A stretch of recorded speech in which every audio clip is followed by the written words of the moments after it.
Maghuhukom 19. Niadtong panahon nga wala pay hari ang Israel, may usa ka Levita nga didto magpuyo sa kabungturan sa Ephraim. May puyo-puyo siya nga taga Bethlehem sa Juda. Apan ang babaye nasuko kaniya o mipauli sa balay sa iyang amahan didto sa Bethlehem. Nagpabilin siya didto sa sulod sa 4 ka bulan. Unya ang bana sa nga Levita miapas sa babaye aron sa pag-awhag kaniya sa pagpauli. Uban kaniya ang iyang sulugoon ug nagdala siyag 2 ka asno. Gidawat siya sa babay didto sa balay sa iyang amahan.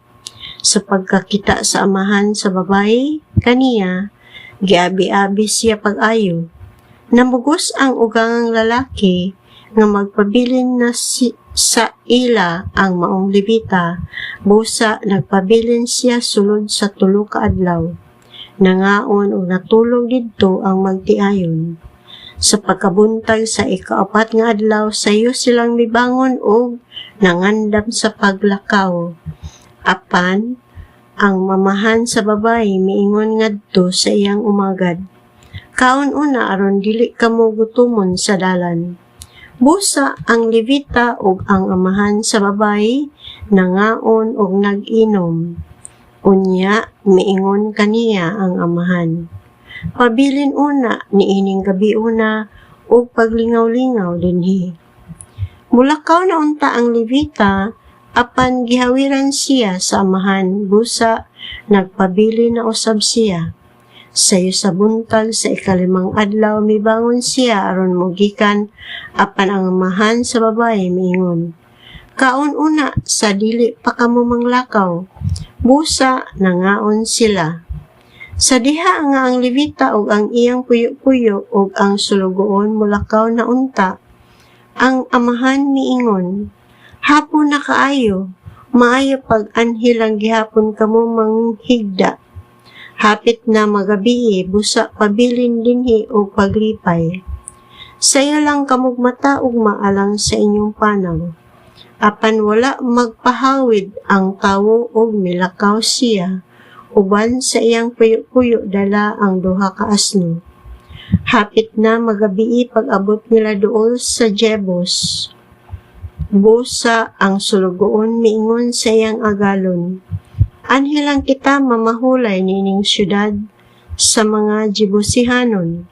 Apan miingon ang agalon, "Dili kita mapahulay sa usa ka syudad nga dili mga Israelita ang namuyo. Mangadto hinuon kita sa Gibea.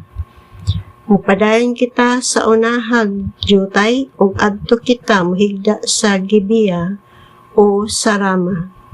Busa mipadayon sila sa ilang panaw. Didto sila magabhii sa Gibea sa kayutaan sa banay ni Benjamin.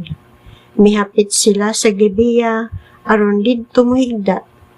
Misulod ang Levita og milingkod sa plaza sa syudad kay wala may pahigda kanila.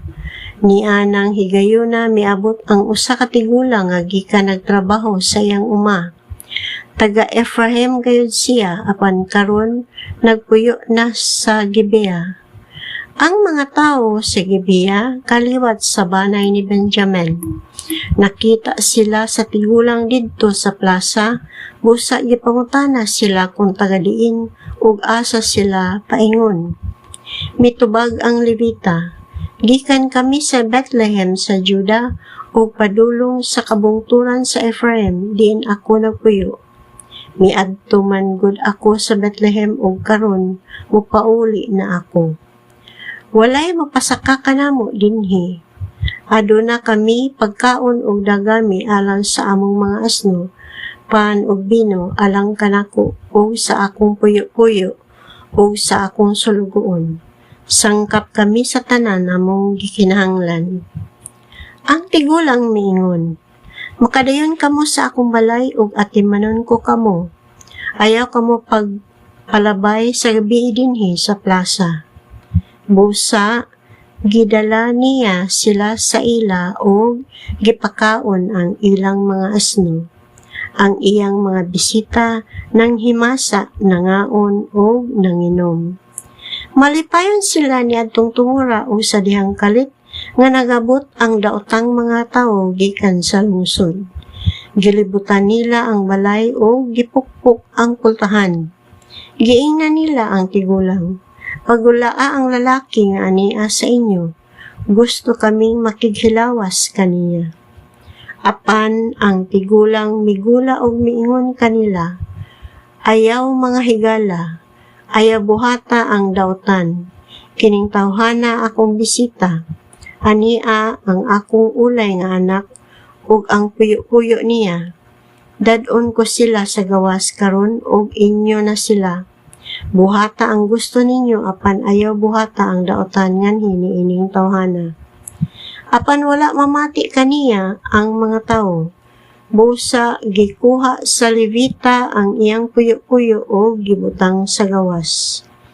Gilugos sa mga tao ang babae o gipanamas-tamasan ang tibuok gabi o wala long-i hangtod sa kabuntagon. Sa pagkakadlawon, miabot ang babae o natumba didto sa pultahan sa balay sa tigulang o didto siya kabuntagi. Niya ng buntaga, pagbangon sa bana o sa pagbukas niya sa pultahan, nakita niya ang iyang puyo-puyo nga nagbuyo diha sa pultahan. Ang mga kamot niya diha gayod sa pultahan. Miingon ang bana, bangon, manglakaw na kita. Apan wala mo tubag ang babae, busa gikarga niya sa asno ang babae o mipadayon siya sa iyang panaw ngadto sa ila. Pag-abot niya sa ila, misulod siya sa balay o mikuha kutsilyo. Unya, gikuha niya ang lawas sa iyang puyo-puyo. Gihiwa ni kini sa 12 kapiraso o gipadala ang matagbahin ngadto sa 12 kabanay sa Israel. Ang tanang nakakita niini miingon, wala pa kita makakitag hitabo nga sama niini sukad manggula ang mga Israelita sa Ehipto. Unsa may angay natong buhaton niini?